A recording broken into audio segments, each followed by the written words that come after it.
Oke teman-teman, selamat datang di channel Ethical Hacking Indonesia. Di video kali ini kita akan bahas tentang serangan yang ada kaitannya dengan geopolitik antara Iran dengan sekutu-sekutunya Amerika, termasuk Israel. Kita bisa bayangin ini ada seorang direktur FBI ya, itu diretas, tapi bukan sistem pemerintahannya, tapi email pribadi dari si direktur tersebut. Kedengarannya tidak menarik atau kedengarannya sepele, karena ini bukan sekedar hack biasa, ini bagian dari perang cyber gitu antara Amerika dan sekutu-sekutunya melawan Iran gitu. Jadi ada beberapa kasus yang memang memperlihatkan bahwa ini adalah hal yang serius gitu. Perang cyber antar negara dan juga perang militer begitu. Dan karena informasi, data dan juga hal-hal yang berkaitan terutama di negara maju ya, seperti di Amerika Serikat, seperti di Iran, kan mereka punya infrastruktur pertahanan dan juga infrastruktur sosial dan juga infrastruktur kehidupan lah di Amerika itu yang penting sekali untuk dijaga, maka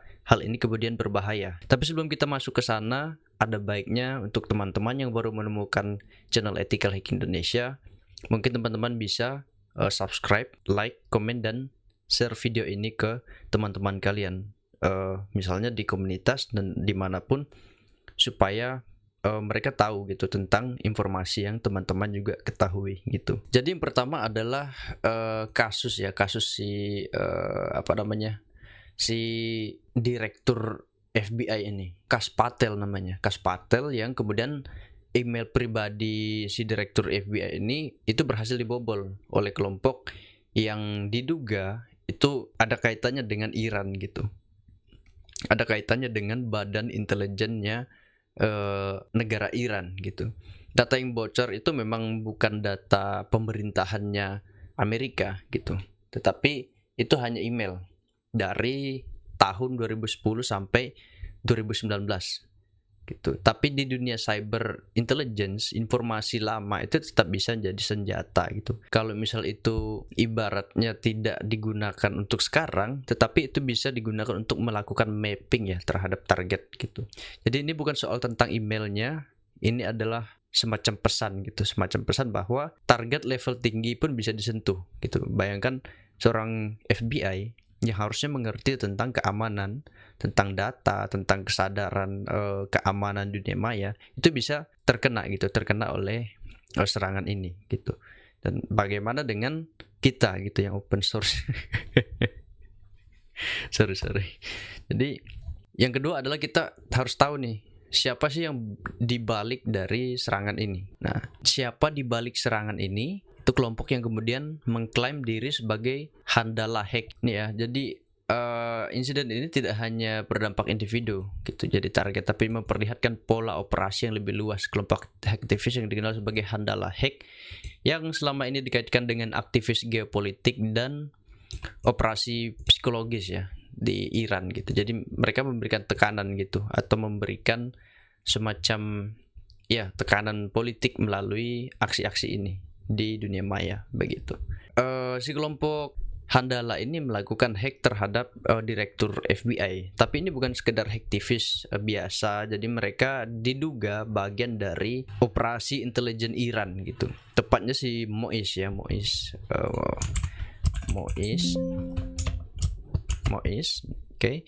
Jadi Handala Hack diyakini merupakan persona hacktivis yang digunakan oleh Ministry of Intelligence and Security, dikenal dengan berbagai alias seperti Benny's Kitchen, Cobalt, Redstorm, serta Void Manticore ya.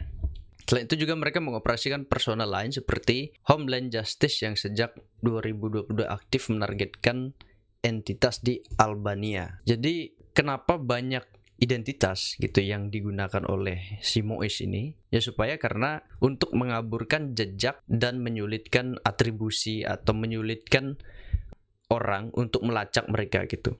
Karena kalau misalnya ada satu aja itu semacam aktor tunggal gitu, aktor tunggal yang mudah untuk di-track dan juga sangat mudah lah untuk dikenali kalau dilakukan semacam operasi intelijen begitu. Terus kita harus paham juga nih bagaimana cara mereka melakukan penyerangan gitu. Metodenya itu cukup klasik gitu, tapi dieksekusi dengan sangat rapi gitu. Jadi mereka mulai dari mana ini menyerang kredensial. Kita coba cari kredensial khususnya akun VPN ya. Itu dibobol dan juga melakukan brute force ya. Brute force logging terhadap infrastruktur VPN organisasi terkait dengan aktivitas Handala. Setelah mendapatkan akses awal, mereka memanfaatkan protokol seperti RDP untuk pergerakan lateral di dalam jaringan gitu. Jadi mereka mencuri kredensial, terus menyerang VPN, terus mendapatkan login melalui brute force, teknik brute force gitu. Jadi begitu mereka mendapatkan akses via RDP, itu mereka melakukan lateral movement di jaringan gitu. Nah, di video lain di channel ini saya pernah membahas tentang bagaimana cara virus itu beredar di jaringan. Itu kurang lebih skenario-nya seperti itu, secara konsep itu seperti itu. Tetapi konsep lateral movement di sini ketika mereka masuk dalam satu jaringan yang melalui satu komputer dan komputer yang lainnya di dalam jaringan tersebut tidak terkoneksi ke dalam internet atau keluar internet, maka melalui komputer yang terkoneksi ke internet mereka bisa melakukan serangan-serangan di internal networknya target gitu. Dan yang paling berbahaya itu mereka juga melakukan deploy Wiper ya. Wiper kita coba. Nah, jadi serangan ini tidak berhenti pada tahap infiltrasi ya. Jadi mereka mengambil atau masuk ya, infiltrasi ke dalam jaringan. Di dalam beberapa kasus mereka meluncurkan operasi destruktif dengan menyebarkan malware jenis Wiper seperti Handala Wiper dan Handala PowerShell Wiper melalui script logon berbasis group policy. Nah, ini ada di Windows ya. Bahkan mereka juga menggunakan alat enkripsi disk yang sah seperti VeraCrypt ya. Bayangkan mereka menggunakan VeraCrypt ini kan yang sudah legal ya untuk mempersulit proses pemulihan data korban. Taktik ini menunjukkan bahwa tujuan mereka bukan sekedar pencuri data, melainkan juga sabotase dan disrupsi operasional gitu. Artinya bukan cuma nyuri data, tapi mereka kemudian menghancurkan sistem di dalam gitu. Mereka bahkan pakai si VeraCrypt itu. VeraCrypt itu tools legal ya, tools legal yang bisa dipakai oleh siapapun untuk melakukan enkripsi gitu. Jadi ini bikin recovery dari pihak yang diserang itu makin sulit begitu. Nah, bayangkan misalnya kalau misalnya data kita terenkripsi oleh si VeraCrypt ini, nah kita mau kembalikannya itu kita harus mencari vulnerability nih di dalam si VeraCrypt itu sendiri. Karena ini adalah tools yang legal, otomatis pemeliharaan sistem yang berkaitan dengan security yang harus dibobol apa segala macam itu cenderung sulit gitu. Cenderung sulit karena memang sudah dipelihara gitu. Beda ketika mereka melakukan custom enkripsi yang mereka buat sendiri. Itu masih bisa untuk dicarikan kerentanannya gitu, karena mereka mungkin pengen cepat-cepat dan tidak terlalu memperhatikannya lah begitu ya. Itu yang biasanya kita lihat di proses dekripsi ransomware yang pernah ada gitu. Tapi karena ini adalah tools legal, maka akan mempersulit tahap atau recovery itu makin sulit begitu. Terus ada tujuan, sebenarnya apa sih tujuan dari penyerangan ini gitu. Jadi berbeda dengan hacker kriminal yang biasa, kelompok ini tidak terlalu fokus dengan uang ya. Jadi mereka fokus terhadap dampak psikologis yang ditimbulkan ke dalam atau terhadap target mereka. Ini kan seorang direktur FBI ya, yang dikenal sebagai keamanannya sangat tinggi, tapi emailnya itu bisa dibobol gitu, walaupun itu tadi dalam konteks email yang lama gitu. Nah, ini akan menimbulkan dampak psikologis di kalangan orang yang percaya kepada FBI. Jadi ini merupakan serangan psikologis juga gitu. Terus yang kedua adalah gangguan operasional gitu. Dengan mereka masuk kemudian melakukan lateral movement dan kemudian melakukan dekripsi atau bukan dekripsi tapi enkripsi. Jadi mereka bisa mengganggu operasional yang ada gitu. Otomatis apa yang ada dalam internal si targetnya mereka ini akan sangat terganggu gitu. Dan yang ketiga adalah sinyal geopolitik gitu. Contohnya, misalnya serangan ke perusahaan ini, Striker ya. Striker. Nah, salah satu contoh paling signifikan adalah serangan terhadap perusahaan perangkat medis Striker yang diklaim oleh Handel Hack sebagai operasi destruktif pertama yang menargetkan perusahaan Fortune 500 di Amerika Serikat. Dalam insiden tersebut, sejumlah besar data perusahaan dihapus dan ribuan perangkat karyawan dilaporkan mengalami kerusakan akibat serangan Wiper. Nah, jadi mengonfirmasi bahwa insiden tersebut berhasil dikendalikan dan akses telah dipulihkan setelah menghapus mekanisme persisten yang ditanamkan oleh penyerang. Gitu. Jadi mereka juga menyatakan bahwa serangan terbatas pada lingkungan internal basis Microsoft serta tidak ditemukan kemampuan malware untuk menyebar secara otomatis dalam jaringan. Nah, tetapi kan ini menimbulkan menimbulkan keraguan ya. Apakah orang itu masuk dan ya yang ketahuan ya, yang sekarang gitu. Apakah mereka tidak menanamkan hal yang lebih jauh daripada sekedar malware yang kemampuannya sangat sedikit ini? Apakah ini adalah satu-satunya yang mereka lakukan? Itu kita tidak tahu gitu. Bisa aja mereka masuk ke dalam level yang paling bawah, itu level kernel.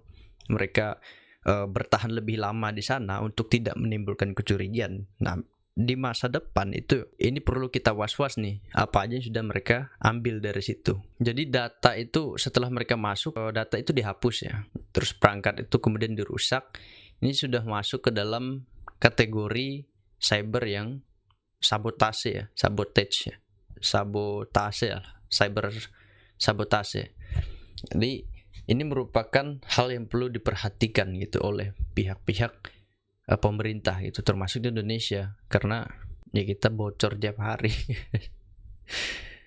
Terus ada teknik lanjutan yang mereka pakai juga gitu. Jadi ada phishing, terus malware berbasis Telegram ya. Telegram. Nah, jadi ini FBI mengungkapkan bahwa malware tersebut mampu memberikan akses jarak jauh persisten dengan memanfaatkan bot Telegram sebagai command and control. Penyamarannya pun cukup meyakinkan, menggunakan nama aplikasi populer seperti Pictory, Keybase, Telegram, hingga WhatsApp gitu. Jadi ini servernya mereka, server command and control, itu mereka pakai Telegram gitu. Jadi memang sudah bisa terdeteksi sih, mencurigakan aja itu di dalam situ kok ada server Telegram gitu kan, ada botnya. Tapi kan ini adalah teknik yang mereka pakai untuk mengelabuhi serangan yang mereka lakukan gitu dengan menggunakan server Telegram. Itu untuk melakukan persistennya. Persisten ini adalah akses yang berlanjut. Jadi ketika orang itu reboot maupun diapain komputernya atau laptopnya, itu akan masih bisa terkoneksi kembali gitu ke server situnya. Jadi bahkan ada malware ya yang bisa rekam. Dalam beberapa kasus malware yang ditemukan bahkan memiliki kemampuan untuk merekam audio dan layar selama sesi Zoom berlangsung. Wah, ini kan malwarenya bisa ngerekam ya, nggak mungkin tidak desain atau nggak mungkin tidak dikirim ke server yang tadi nih, server Telegram. Jadi ini sudah level cyber spionase ya.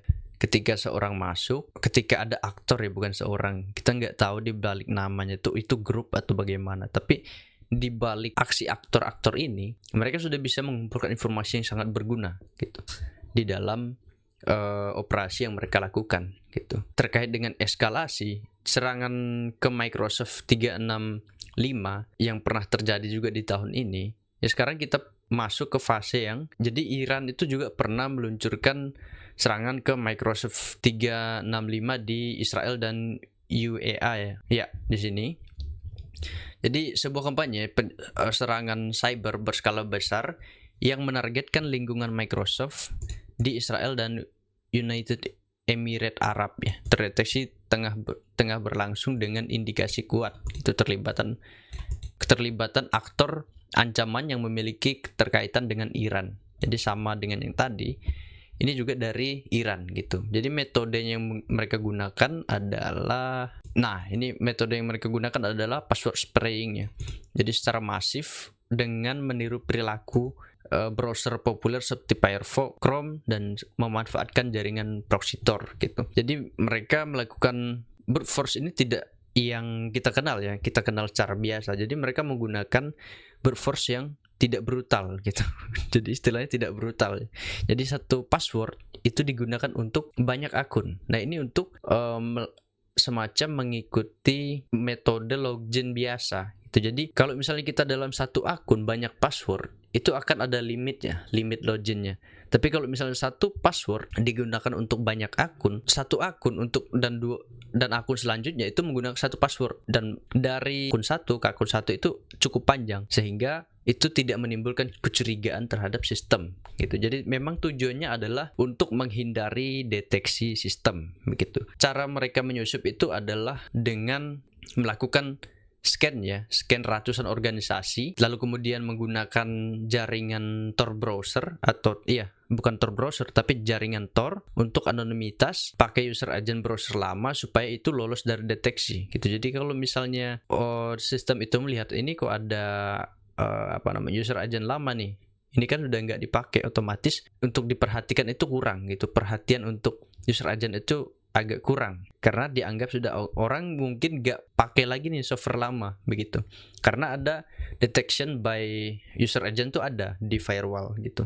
Mereka masuk lalu menggunakan VPN komersial itu seperti NordVPN, Winescribe yang dikonfirmasi agar tampak berasal dari lokasi geografis Israel. Samarkan lokasi seolah-olah ini dari Israel gitu. Pendekatan ini memungkinkan mereka untuk melakukan pembatasan basis lokasi atau geo-restriction yang kemudian diterapkan dalam kebijakan keamanan organisasi gitu. Jadi hal ini mereka buat agar supaya tidak dideteksi gitu. Jadi kalau misalnya dari awal mereka tidak mendesain ini, itu sudah langsung tahu gitu. Tapi kalau dengannya mereka menggunakan VPN yang berasal dari Israel, akhirnya orang tahu nih, oh ini dari dalam nih, sehingga mereka tidak cepat curiga terhadap aksi-aksi yang mereka lakukan, atau yang kita bisa sebut sebagai bypass geo restriction ya. Mungkin saja dari Iran itu tidak bisa, jaringannya itu tidak bisa masuk ke Israel sembarangan gitu, karena mereka lagi tegang-tegangnya dalam konflik militer gitu,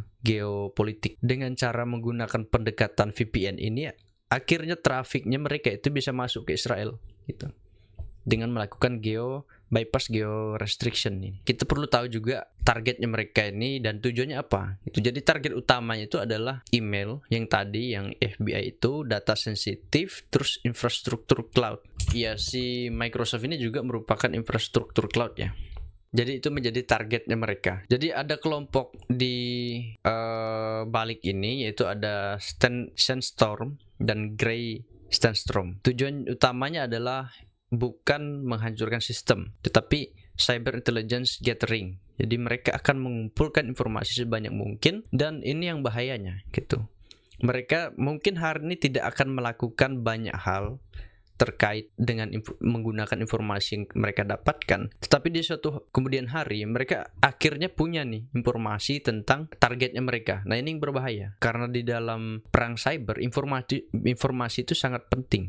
Kita tahu bahwa metode paling awal dalam ethical hacking itu, dalam praktisnya, ada dalam hand-on-nya itu, yang paling pertama adalah kita harus mengumpulkan informasi terkait target itu sebanyak-banyak mungkin. Itu mungkin ada 60-an lebih persen. Itu yang kita lakukan adalah melakukan pengumpul informasi. Jadi kita tidak melakukan serangan brutal atau serangan yang tidak terkonsentrasi gitu. Jadi itulah yang membuat dalam ethical hacking kita diharuskan untuk mencari informasi sebanyak mungkin dan melakukan mapping terhadap target itu seakurat yang kita bisa lakukan gitu, karena itu sangat membantu kita ke depannya. Jadi kita nggak melakukan serangan yang membabi buta gitu, sehingga sistem cepat tahu, cepat kenal aksi-aksi yang kita buat, sehingga ya kita nggak bisa melanjutkan yang lebih luas lagi, atau untuk melakukan ekspansi attacking itu nggak bisa gitu. Jadi kita cepat dikenali dan cepat juga diblokir gitu. Kenapa ini kemudian berbahaya? Yang menarik adalah mereka itu tidak pakai zero day gitu. Jadi mereka pakai metode password yang lemah, terus credential reuse. Jadi itu kenapa cara loginnya, cara brute force tadi itu adalah dari satu password ke banyak akun gitu. Karena itu tidak akan menimbulkan kecurigaan gitu. Jadi mereka menggunakan metode credential reuse. Jadi artinya adalah banyak sistem sebenarnya itu terbuka gitu tanpa disadari. Dan karena pakai Tor plus juga dengan rotasi IP, deteksi itu jadi jauh lebih sulit daripada biasanya. Dan kita bisa simpulkan bahwa kasus ini menunjukkan satu hal. Perang modern itu tidak selalu pakai senjata, tapi mulai menggunakan akses, data, dan identitas. Jadi batas antara hacktivis yang kita tahu, cybercrime dan operasi intelijen itu sekarang sudah hampir tidak terlihat ya. Dan ini baru permulaan dari yang kita ketahui. Kita nggak tahu ke depannya mereka seperti apa menggunakan kemampuan-kemampuan ini untuk melakukan aksi-aksi mereka. Salah satunya mereka sudah mendapatkan data di sini. Kalau targetnya sudah di level direktur, pertanyaannya sekarang adalah seberapa aman sistem yang kita pakai setiap hari dari hal-hal yang ibaratnya konyol ya. Orang yang seperti yang kita tahu dari hal-hal kecil tadi bahwa mereka tidak menggunakan password yang banyak untuk melakukan attacking terhadap satu account, tapi satu password untuk banyak account gitu. Bayangkan mereka tidak hanya melakukannya ke Israel atau tidak melakukannya ke sekutunya Amerika gitu, tapi mereka menggunakannya untuk seluruh dunia. Dan biasa kan ketika memilih password ya, password itu jangan sampai yang pernah dipakai atau yang pernah terekspos di internet atau password yang sangat umum, itu jangan gitu, karena ini kita berpotensi untuk diambil oleh mereka gitu ya. Kita memang nggak sepenting itu gitu, tapi kan ini adalah metode yang mereka gunakan yang bisa kita pelajari. Jadi ya itu yang bisa saya jelaskan mengenai serangan-serangan dari Iran terhadap Amerika dan sekutunya. Kita akan melanjutkan dengan demonstrasi ya, bagaimana mereka juga melakukan serangan terhadap infrastruktur lain ya, di mana mereka masuk ke dalam rumah sakit, masuk ke dalam infrastruktur pemerintahan ya, seperti FPU, seperti ke dalam infrastruktur lainnya gitu. Jadi ada metodenya yang kemudian diberitakan oleh pihak Amerika Serikat, dan di video kali ini juga kita akan melakukan demonstrasinya. Perlu diketahui juga bahwa demonstrasi yang ada di video ini hanya tujuan untuk pembelajaran saja. Jadi berdasarkan laporan cybersecurity dan infrastruktur security agency-nya Amerika Serikat, mereka juga membuat laporan bahwa ada serangan dari pihak Iran yang kemudian menargetkan PLC yang ada di Amerika Serikat. Apa itu PLC? PLC itu adalah Programmable Logic Controller. Jadi fungsi dari PLC itu sendiri adalah mengontrol peralatan seperti pompa air, katup, jalur perakitan, dan sistem produksi yang ada di negara Amerika Serikat gitu. Kenapa serangan ini? Karena serangan ini merupakan bagian dari taktik perang cyber modern untuk merusak infrastruktur penting negara lawan itu tanpa menggunakan senjata militer tradisional gitu. Nah, cara yang mereka sebutkan melalui laporan mereka adalah mereka menggunakan Shodan ya, menggunakan Shodan dan juga tools yang mereka sendiri yang mirip dengan Shodan untuk melakukan mapping gitu. Nah, kita tahu bahwa Shodan ini cara kerjanya adalah dengan map atau melakukan mapping terhadap perangkat-perangkat yang tersebar di internet begitu. Nah, ada beberapa PLC yang mungkin tidak diaksesnya itu tidak ditutup dari internet luar, sehingga untuk mengaksesnya itu ya bisa langsung dari publik begitu. Biasanya kan ada yang melalui VPN atau private tunneling, itu bisa digunakan seperti itu. Tapi karena tidak dibuat, akhirnya terdeteksi dari internet dan dimasukin dalam database-nya Shodan. Nah, mereka melakukan attack surface-nya melalui Shodan ini. Jadi di sini kita bisa lihat example di Fast in San Diego. Nah, ini adalah cara-cara mereka mencarinya begitu. Ini misalnya open port in the United States begitu, hack website bla bla bla bla. Dan ingat, ini untuk pembelajaran aja ya. Dan misalnya mereka mau cari PLC, tinggal tulis PLC di sini dan muncul. Nah, muncul seperti ini PLC.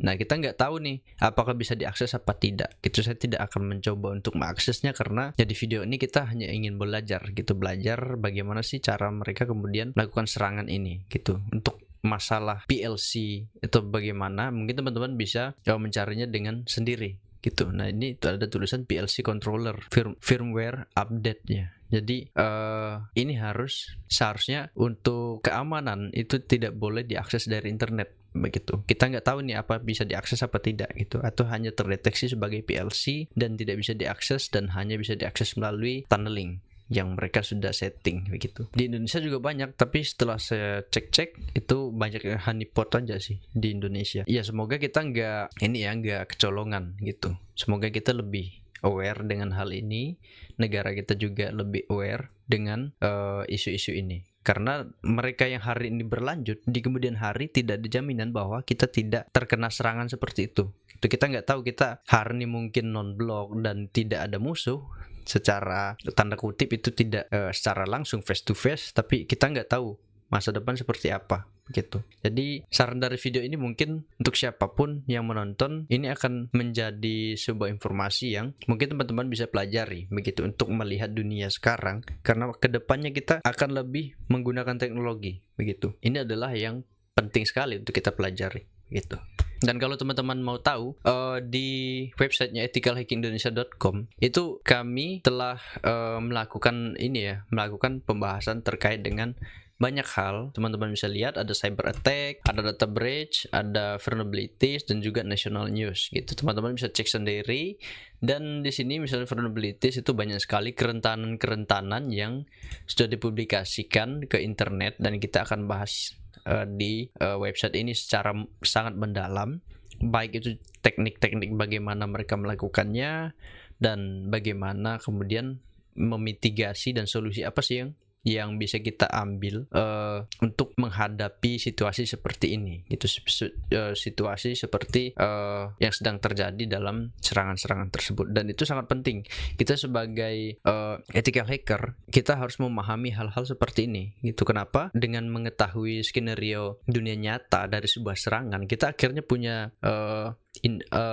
insting untuk bisa memahami serangan-serangan yang akan datang. Dengan banyaknya informasi yang kita ketahui, maka kita bisa cepat nih bisa memahami serangan tersebut ketika itu dihadapkan kepada kita gitu. Dan untuk teman-teman yang di bagian defender, ini sangat penting gitu, karena dengan adanya data breach, dengan adanya cyber attack, dengan adanya vulnerabilities, ini sangat membantu sekali untuk memahami pola-pola yang harus diamankan dan mana yang harus ditanggapi serius begitu. Oke, mungkin itu aja yang bisa saya bahas dalam video kali ini. Terima kasih untuk yang sudah menonton sampai habis. Jangan lupa untuk like, comment, dan subscribe.